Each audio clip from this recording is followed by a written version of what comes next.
This episode is brought to you by Progressive Insurance. Do you ever find yourself playing the budgeting game? Well, with the Name Your Price tool from Progressive, you can find options that fit your budget and potentially lower your bills. Try it at Progressive.com. Progressive Casualty Insurance Company and Affiliates. Price and coverage match limited by state law. Not available in all states. If your fashion wish list lives rent-free in your brain, you need to be on Poshmark. With Poshmark, you're shopping millions of listings from thousands of closets, each curated by someone with their own style. Vintage finds, designer pieces, and everyday staples all in one place. Search for your favorites or let the discovery come to you. Poshmark makes it easy to find what you actually want to wear at prices that feel like a quiet win. Download the Poshmark app today and use code PODCAST10 when you sign up to get $10 off your first purchase. A Swift Kick in the Ass, episode 60. All big changes start with a swift kick in the ass. Join the journey of lifelong friends, John Curren and Tom Stewart, as they make conventional thought bend over and take a boot to the keister. Warning, listeners may notice a force equal to or greater than needed to get your ass moving. A swift kick in the ass, living life on your terms. Welcome, I'm Tom Stewart, and I'm joined with my lifelong childhood friend, John Curren. In today's episode, chillin' in the crib with the homies. John, we're just chilling like a villain. You know it, brother. And what this is why who we associate with and where we hang out can determine our mental health and our success in life. Welcome to the show, John. Thanks, Tom. Yeah, you know, it's so very true, isn't it? We are a product of our environment. And today, that's what we really want to talk to you about is our environments. You know, oftentimes when we're trying to change ourselves or change our lives, we forget that we're not only trying to change inward, but we're also trying to change outward as well. And if you think of yourself as water, your environment is the container that is holding the water. So if you're water and you change you change bowls, you go to a fruit bowl as compared to a bucket, you know, the experience is going to be different. If you have friends who are, you know, turning up the heat on that bucket of water in certain areas, you're going to get a hot spot, but it's going to, you know, warm up your water. It's going to get you agitated your water.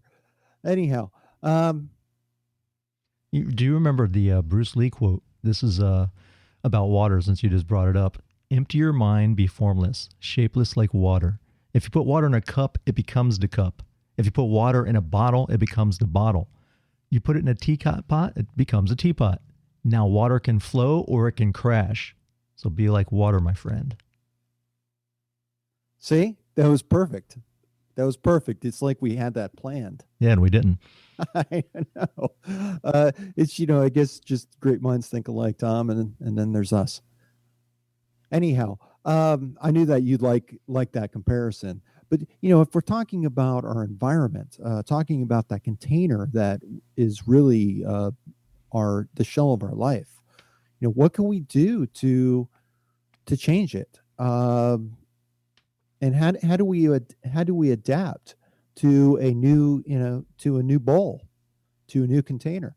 How do you change shape? I think a lot of people have these type of questions.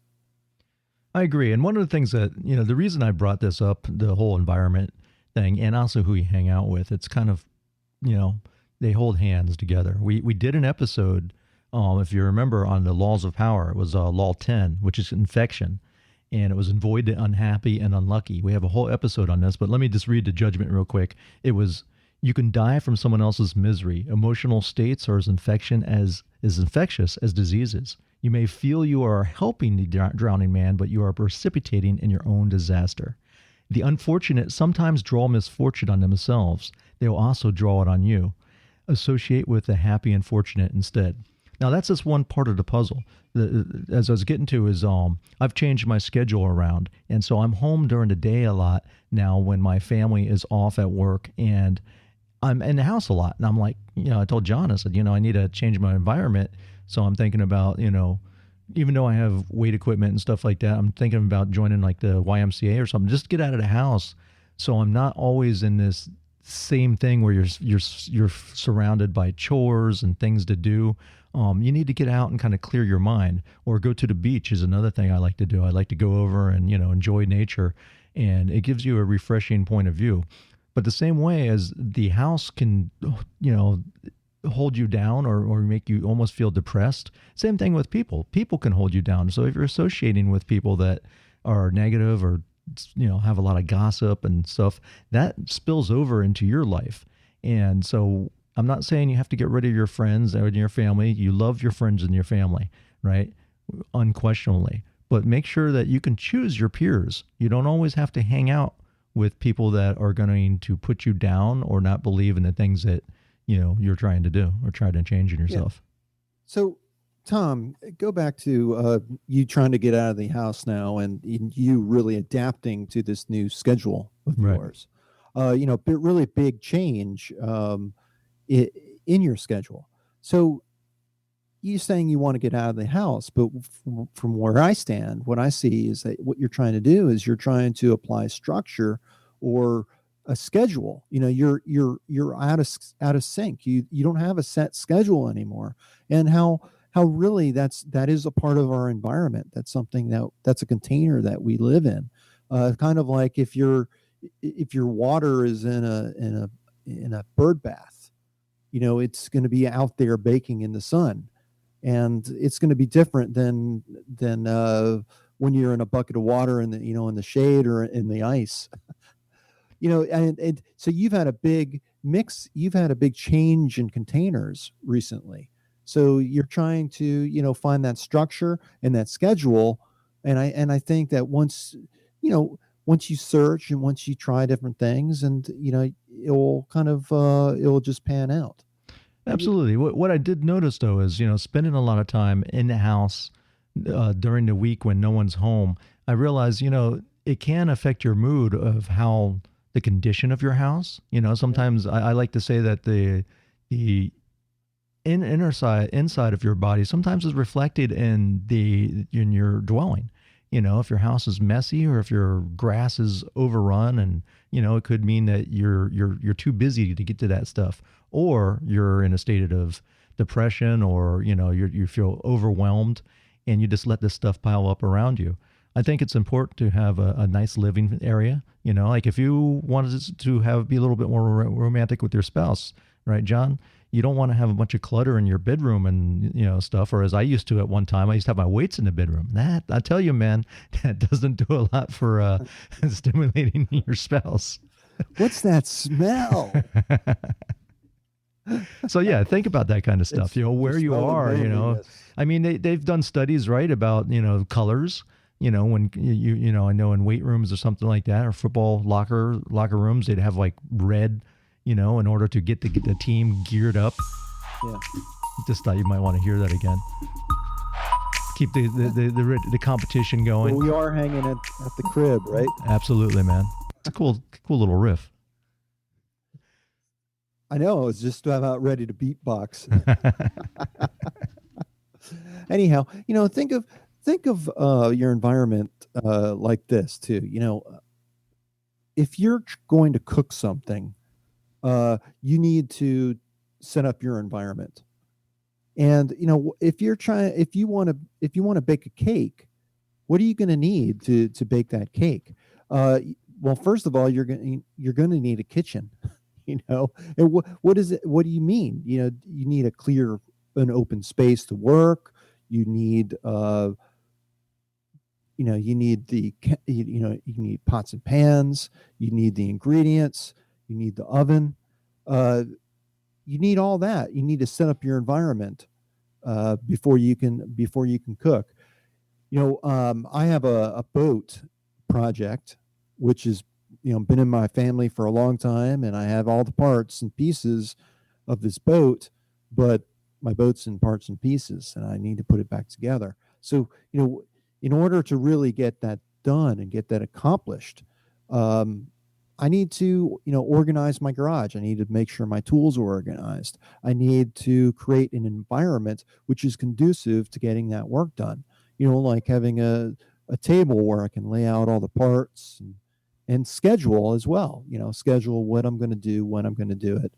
And it all contributes. It all will move you closer to your goals. You bring up the kitchen, John, and that's a great idea for if you have your kitchen laid out where you feel like you want to cook and you have all the stuff and you're not searching through drawers, you're going to be more likely to be able to cook and eat maybe healthier if you want to try to change your diet. That's hard if all of a sudden you're looking through your cupboards and you got things falling out, pots and pans collapsing, can't find what food or ingredients you need, and you just go, forget it. I'm just going to order out and get some Chinese. So yeah, having it laid out and having everything in the right order can help you, accomplish some of your goals that you're setting. You might set a goal, hey, I want to be fit. I really want to, work out and do something, but you don't have the space or you don't have the environment conducive to it. So that's another part of that you don't really take account when you're making goals. That's I'm glad you brought that up. What you just mentioned is an excuse not to exercise, that I don't have the space. All you have to do is have a section of floor that you can do some push-ups or do some burpees or do some jumping jacks, or, you can do a bunch of different things in a very small amount of space. So yeah, but when you have any hurdle, when you have any hurdle in front of you, all right, I have for jujitsu, I have these jujitsu mats, right? And I really don't have the space where I have them located to pull them out adequately. I can pull them out, but I have to move stuff around. They're heavy. It's a pain in the ass to move them and get them situated. So it's not like I just open up a door and there's the mats and I'm good to go. I don't have to concentrate on setting up. It's almost like when I set up for a podcast. I don't have a studio that I can just walk into. I would love just to be able to walk into a studio and turn on the mic. But it's like setting up a remote broadcast. It's like 30 minutes of setting up my equipment, pulling out the tables, getting the stuff out of the closet. So, and that kind of stuff, if you're on a bad day, can hinder you from taking that final step and going, I'm going to do this today, or I'm going to work out today, or I'm going to podcast today, or I'm going to eat healthy. Those barriers it just gives you one more hurdle. And sometimes they seem like giant hurdles, even though they're not. It's really not that big of a deal for me to pull out some mats and lay them out. But, in my mind, it's like the pain in the ass. It would be a big deal if people went to our website and at the bottom of that first page is a donate button. If you clicked on that and donated $5, we would put that towards changing Tom's environment. I've been on for months. Months and months and months about creating an environment because, he's for the podcast. He really needs a studio. I have a place where I can go and it's quiet and besides the refrigerator running, it works out pretty good. But poor Tom is portable. Tom is lugging out all this stuff. He has a podcasting cart. And he really needs the space. So if you can find it in your heart, go to our website. I'm like a man living in a van down by the river. My podcast gear. No, I would like to make courses. There's a lot of things I like to do because I have video equipment too, and I just don't have the space to set it all up. I'd have to go down to my living room and I've done it. And sometimes I do it for parties. I put up this big green screen and, we love to shoot, photos of everyone that comes to the party and send out, pictures of New Year's I change all the backgrounds and it's just fun, but it's just a lot of work. So, an element of, considering your environment and trying to change it. So it's really conducive to your creativity and your freedom. It really, you need to you really need to develop problem solving skills. And what I mean by that is by using your creativity to solve problems, rough spots in your environment, kind of shaping your environment, requires some creativity. going back when I was going through a lot of financial difficulties, even though we were living tight and we didn't have much, I look back on those times as being just milestones in my life. When I had problems like my microwave blowing up and my refrigerator going out, I had to use creativity to solve those problems. Those were definitely environmental factors which were causing me a great deal of concern. And I used my creativity and I moved through that. Tough situations in our environment require that. So, think of we talk about games a lot on the Swift Kick in the Ass, and if you can make your problem into a game, like solving your environment. Say you really don't like the place that you live, you can make a plan to figure out how to get the hell out of there. You're not stuck in one place. You're not stuck in your job. If you don't like your job, do something about it. Take action. Use creativity and solve that problem. We used to have a game in our house. It was called Find the Keys. And I solved this problem a long time ago. It's not as fun a game as a hide the salami, but we finally put a hook by the front door, because what happens is if you bring in you come in from the groceries or something, you got your keys in your hand, you throw them down on the kitchen counter, and then they get lost under some mail or they get dropped in the couch. What happens is when you're ready to step out or you're in a rush, you're going to work or to an event, and you can't find them, all of a sudden the anxiety level skyrockets and you start becoming grouchy to your family and whoever's in the immediate vicinity. And it doesn't work out. So, I put a mirror that has all these hooks on it. It's a nice looking mirror. And when I come in, by habit, I always hang my keys up. Now, I can't always get my family to, follow along, but they for the most part, they do. And it helps. It has relieved so much stress in our life because of that. My family, we have something similar for our dog's leash. It's just on a little hook by the door in the shape of a bone. It's kind of cute. But, everyone knows that's where the dog leash goes. And same thing in the kitchen. What we're talking about really is our changes to our physical world, our environment from a physical world perspective. And I think as you're thinking about your environment and ways that you can change your environment, let me introduce different categories that are involved here. Now, we just talked about the physical world. That's one area. But then there's also spiritual beliefs too, which can shape your view, or it's one perspective of environment. So, the way you think about life and the big picture and God and why we're here and all these really what the meaning of life is, all these questions that all of us really have and are still unanswered. Our thoughts. Yes. Well, bringing that up, I was talking with my wife the other night.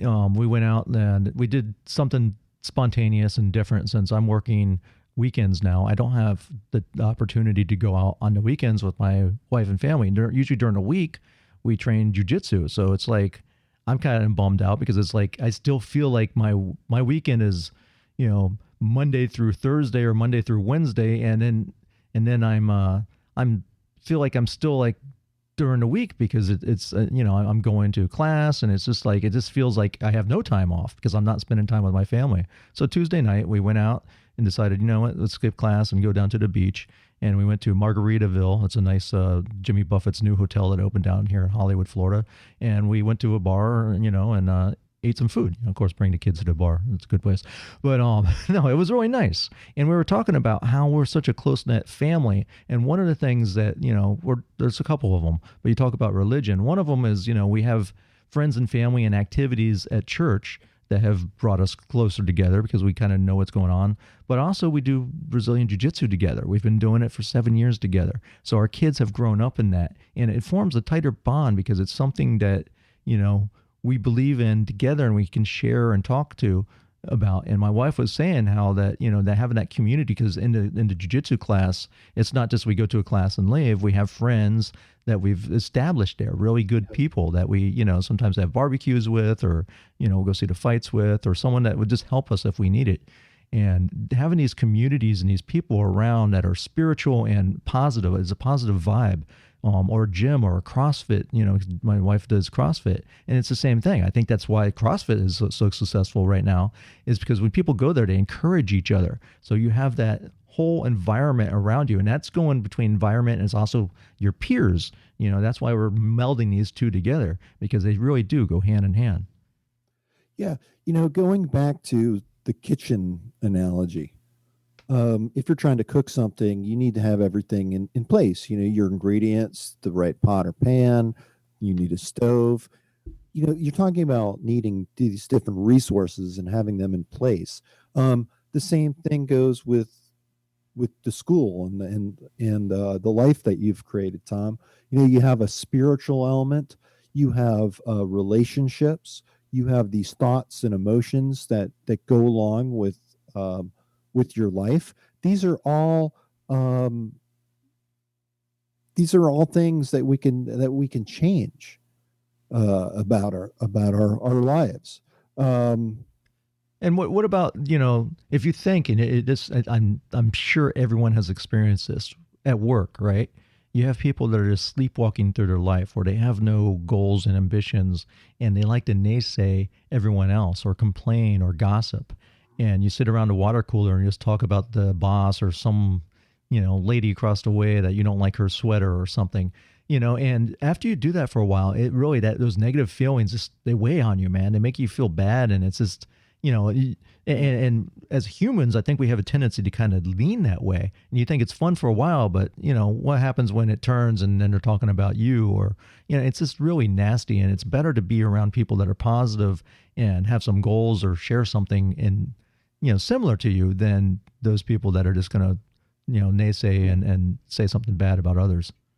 And that what you mentioned is really your professional area of life, and that's how you make your money and how you spend your time making money to support your lifestyle. Right, but that can happen in families too. I mean, there's plenty of toxic families out there, and like I said in the past, you can make sure you love your family and friends, but you don't always have to hang out with them or share. If you have a goal and you're talking about something that you want to accomplish, and someone in your family is always like, "Oh, you'll never reach that," or "No, that's just that's not for you. You could never do that." Put them out of your mind and stop sharing your goals with them. Maybe share it with people that are going to support you. Yeah, and it's that is definitely part of your environment, and how you how you support your environment, how you pay for that, and how you pay for your lifestyle is certainly one aspect, which affects the individual as well as the family who's benefiting from that work. So it is something to think about. You mentioned, Tommy, you mentioned fun and health come into your decisions. Not only money, but relationships with your wife, with your family, how you feel, as well as how you think about things, and what you expect out of life. That all builds a very rich environment for all of us to build on. Think about it, John. Right now, we're also doing this on YouTube. You can see it, but our listeners can't. But right behind me, I have my window open, and I have blinds opened all over the house, so it's light. It's light inside my house, and that's one of those key things that you don't really think about. That's something that's a small little thing, but pulling a blind open or lifting a shade can make wonders if you come out and your house is all bright. I remember my mom, whenever she was cleaning, it seemed like all the windows were, open and the blinds were pulled open, so there was a lot of light coming into the house. Same aspect when you're trying to go to sleep. You want the opposite. You want it nice and dark. You don't want a lot of light coming in. So that way you get a nice sound sleep. So those light and darkness can affect us. Even having a nice picture on the wall or artwork around, or something that motivates you that's hanging on the wall, or family pictures, something that you see that make you feel good. And you can do the same thing in the office. Yeah, that's certainly part of your environment. I mean, think about seasons, seasonal affective disorder. I never really experienced that living down in Florida, but if you've lived outside of Florida or anywhere where there are seasons, I know in Atlanta, wintertime is just it's just so depressing. It's gray weather, gray, rainy, sometimes icy. It's hell, and it wears on you. That's certainly an environmental factor, which can affect you, I, affect your life. I do remember that Greatly. when I was in the Air Force and I was stationed in Omaha, Nebraska. I can relate because I remember those winters that just seemed that they would not go away, Yeah. and I was used to growing up in, South Florida where it's always sunny, and if or it might rain, but, it goes away in 20 minutes. So yeah, it You, definitely affects your mood. so as you're thinking about in your own environment, I think it is helpful if you kind of break it down into break your environment down into these various areas, including the physical world, your spiritual beliefs, your thoughts, your emotions, relationships, um, money, fun, and health, and try to think of your environment in those areas, and I think you'll start getting a lot of traction because you'll figure out specific things that you need to do in order to change your environment. Like if you have a friend who's just a real pain in the ass and always bugging you about doing podcasts. I'm just kidding. If the it's terrible. I really shouldn't even joke about that because I'm talking about like a very toxic person in your life. Um, you might want to consider, changing that environment and cutting that person loose. Another thing to consider too is, you know, I know might seems like a stretch, but I think it is related to environment because you need to look at where you are in your readiness to change. There are different stages of readiness of change, and I think knowing where you are can help prepare you for that next step. Just like if you're in the kitchen, you want to pull all the ingredients together. You want to make sure you have a stove and a pot and pan and all that. This knowing where you are, knowing what temperature to turn the oven up to is a good thing. If you're in a stage where you're just pre-contemplating, you maybe have no idea that you need to change your behavior or that you even have a problem. You might be denying that. That's pre-contemplation. But once you have the thought that you need to change your life, um, then you move into the contemplation stage to where you probably recognize that you have this feeling or some aspect of your environment that you want to change. Um, you're not really, you acknowledge you have a problem and you begin to start thinking about it. That's contemplation. Once you start taking action, uh, you move into the preparation stage where where you're planning to take action, not necessarily taking it, but you're really starting to get serious and prepare for change. And then you move into the action step. That's where you actually take action and you make a decision and you take action on it. Uh, two more steps. I know I'm. I think that action step is like probably one of the most difficult, man, because all of us will think, yeah, I want to get in shape. I want to eat Yep. better. I want to be healthier. I want to be around for my kids or my family or whatever like that. But when it comes down to it and you say, oh man, I got to give up some pizza and I don't know, I'm not sure if I'm ready for that. So you procrastinate before, and I'm guilty of this, man. I do this with my diet all the time where I'm like, yeah, I'm going to cut out all my carbs. And I'm like, oh man, but I still have a bunch of rice in my fridge. I'll do it like this weekend or after. And it just prolongs and then it doesn't happen. Yeah, and that's why we always say focus on the small things. If you're trying to do something big, you might not be able to hold, it might be so big that you might not be able to hold yourself to that promise each and every time. You need to make sure that if you set a goal, you need to make sure that it's possible to do each and every time. You might be working towards getting better and better at that, but if you keep just knocking yourself down because you're constantly not making that goal, you might want to think about your goal and get really tight. Maybe it's breaking it down to 2 times a day or 2 times a week or something like that you have starches or something like and that. setting up that environment, making sure that the foods that will tempt you are out of the house. In this case of what we're talking about, if I wanted to get rid of carbs, and making sure that your family's on board. If my wife cooks a dinner and I'm trying to get rid of carbs and it's all, bunch of pasta, then we're on two different wavelengths. Yeah. And we need to discuss, I need to discuss my goals and share it with her and what I'm trying to accomplish, so I have a support system around me. Not that I'm preaching vegetarianism, because I'm not a vegetarian, but Paul McCartney is. And, he said if everyone would just take one day a week to eat vegetarian, that would make a huge difference in the world. As far as demand for beef or other processed meats, that could really make a difference. And if you think about it, just changing to a vegetarian meal one day a week, that really doesn't seem like very much, but it would be a big step. My daughter Logan has switched to become a vegetarian. Not, she's not saying she's going to do it forever, but she wanted to try it. And she's been doing well, but she has challenges because, same thing. We have dinners and we include, chicken and meat, and she does not eat those dinners. She has to make a separate one, and it's sometimes it's difficult for her to do it, but it's an experiment to see if she likes it or not. Yeah.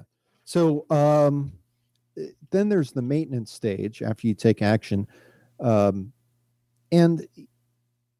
if you're talking about long-term stage, I think different people have different thoughts on what it really means to make permanent change.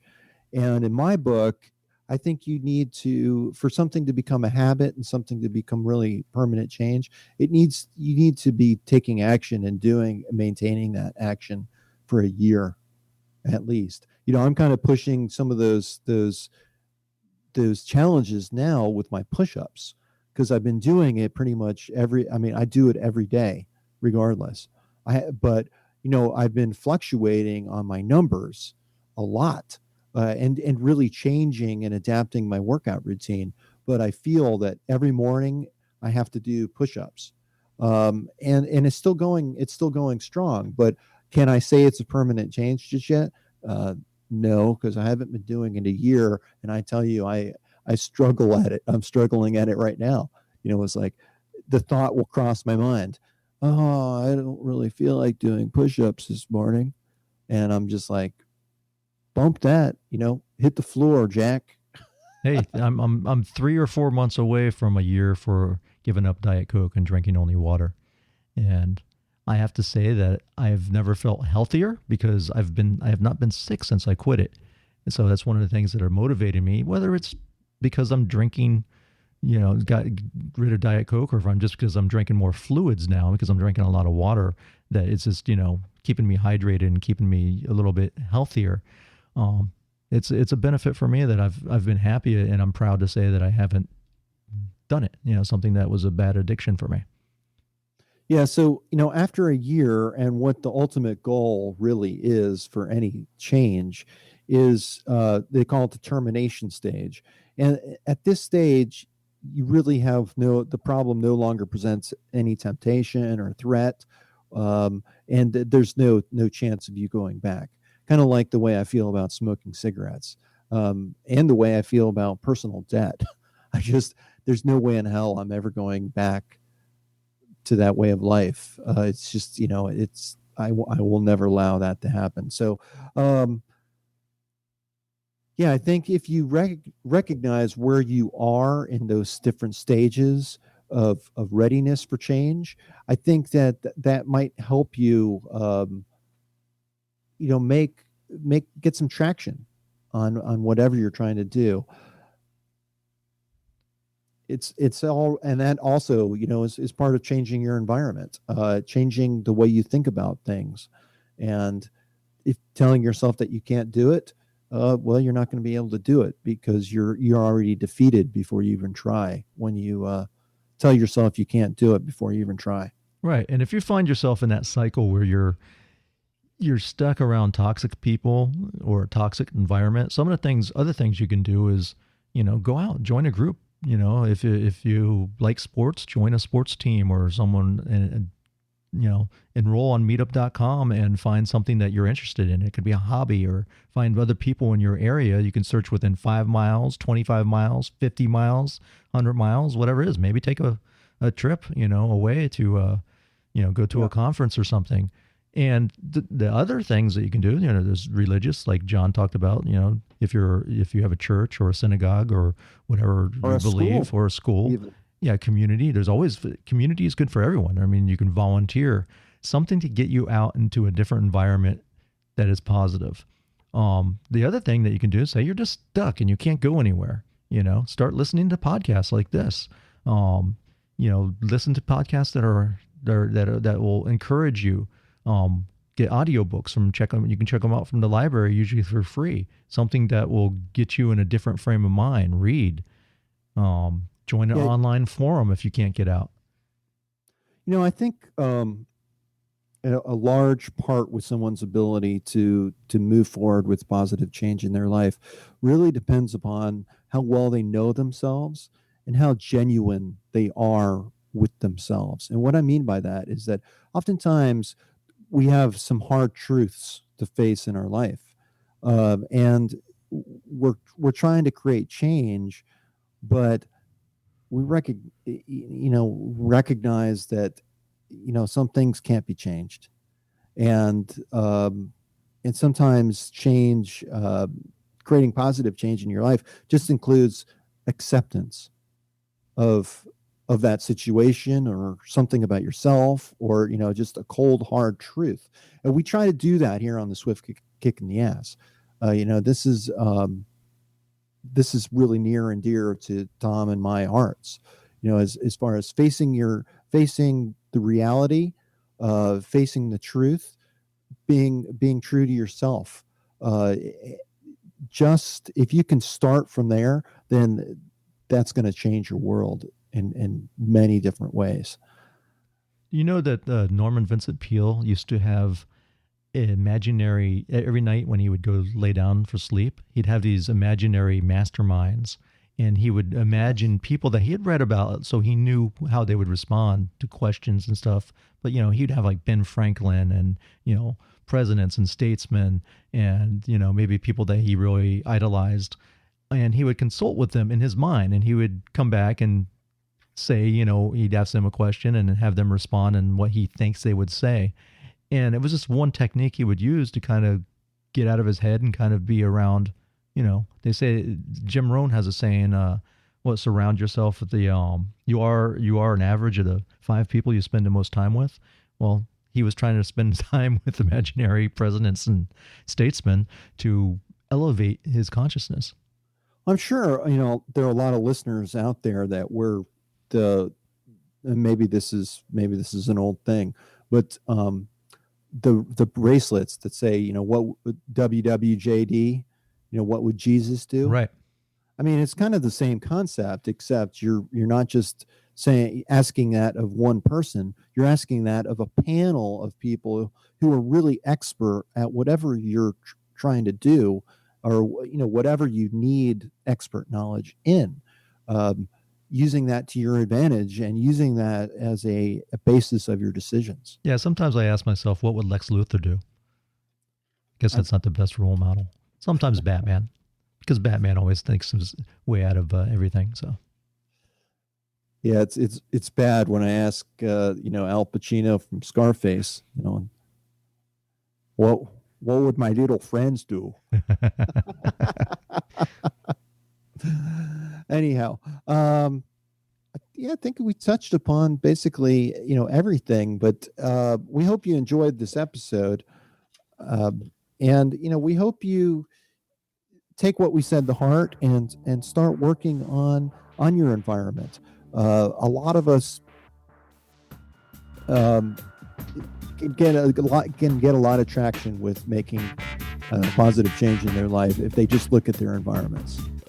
So Absolutely. Until next time, this is John. And this is Tom. Peace. Make sure you check out aswiftkickintheass.com. Sign up for our free membership, and you'll get videos, John's simple spending plan, and a lot of cool stuff always coming your way. Thanks for listening. Peace. Till next time. Bye.